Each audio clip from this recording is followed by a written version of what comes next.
48 heures pour Jésus. Ils sont 150 jeunes venus de toute la région parisienne, réunis pour prier, chanter et partager le temps d'un week-end. Des retraites de ce type sont organisées plusieurs fois par an dans toute la France par le mouvement Jeunesse 2000. Né en Angleterre et présent dans plus de 30 pays, ce mouvement d'évangélisation des jeunes par les jeunes propose ainsi pendant 2 jours un cheminement pour rencontrer Dieu. C'est un petit cheminement en fait, qu'on propose aux jeunes au cours du week-end en repartant un peu des bases de la foi par le biais d'enseignements ou de témoignages pour comprendre qui est Jésus, peut-être enlever les fausses idées qui se font sur Jésus et puis de les amener petit à petit à découvrir réellement et directement, j'ai envie de dire, au fond de leur cœur, la présence du Christ, notamment à travers ce qui est central pendant notre week-end, le Saint-Sacrement, donc exposé. Au cœur de ce week-end, la présence presque permanente de l'Eucharistie. Beaucoup de jeunes découvrent pour la première fois cette prière. Pour certains, c'est l'occasion d'une rencontre bouleversante avec le Christ. Alors moi, j'avais jamais vu un Saint-Sacrement parce que dans mon village, ça n'existait pas. Et donc c'était la catastrophe, parce que je me disais, c'est quoi on dit que c'est Jésus, mais c'est pas Jésus. Enfin, c'est pas possible qu'un objet soit Jésus. Enfin, c'était très dur. Donc en fait, au fur et à mesure du week-end, il s'est passé plein de choses. Au début, c'était la lutte, après la guerre, après, enfin, intérieure. Et la nuit d'adoration, je suis restée en fait et j'arrivais pas à partir. C'était extraordinaire. Et je crois que je suis partie à 3 h du matin en m'obligeant pour aller dormir. Mais là, vraiment, au fur et à mesure, Jésus avait travaillé en moi. C'est là que je vois que quand on adore, Jésus, il travaille en nous d'une manière incroyable.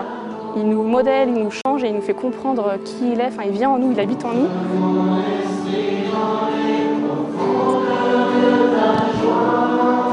Là, ça a vraiment changé ma vie parce que j'ai compris que Jésus était concret. C'était pas un Dieu dans le ciel, mais que c'était vraiment un Dieu concret qui était très présent et donc présent à tout moment de notre vie.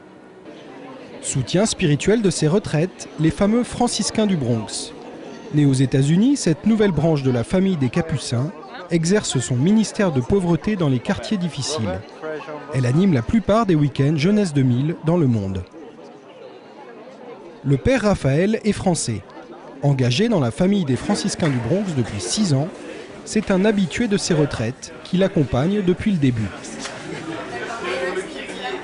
Très concerné par l'évangélisation des jeunes, le père Raphaël vient ici pour prêcher une parole de vérité que beaucoup de ces jeunes entendent pour la première fois. L'enseignement que j'ai donné s'appelle l'appel à la sainteté. Nous sommes tous, de par notre baptême, appelés à devenir saints. Ce n'est pas un club réservé à une élite. Et donc, j'ai essayé de convaincre les jeunes qui participent à ce week-end qu'ils étaient aussi des saints en puissance. Pour certains jeunes, très isolés dans leur foi, c'est l'occasion de découvrir qu'ils ne sont pas seuls, de découvrir le visage d'une église jeune et fervente, de pouvoir enfin partager leur foi avec d'autres. J'ai beaucoup d'amis musulmans, j'ai des amis juifs, j'ai même des amis bouddhistes et des amis évangéliques aussi, mais aucun catholique. Je me demandais si ça existait les jeunes comme moi en fait. J'avais l'impression que c'était un peu comme une légende. Et quand je suis arrivée ici, j'ai découvert que oui. L'adoration, je ne connaissais, mais je n'avais jamais pratiqué avant. Même dans mon église, on n'en fait pas. Je me suis confessée pour la première fois ici. Donc c'est le week-end des premières fois.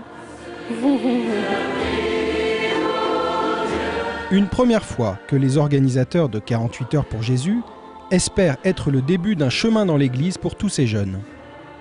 On travaille au maximum et on essaie d'être en relation avec le diocèse pour que, à l'issue du week-end, le diocèse puisse prendre le relais auprès de ces jeunes et qu'ils puissent aller dans leur paroisse, aller dans les groupes de prière, aller rencontrer d'autres jeunes qui croient. Un désir profond d'œuvrer pour toute l'Église et qui porte du fruit. Plusieurs vocations sacerdotales et religieuses sont ainsi nées lors de ces week-ends.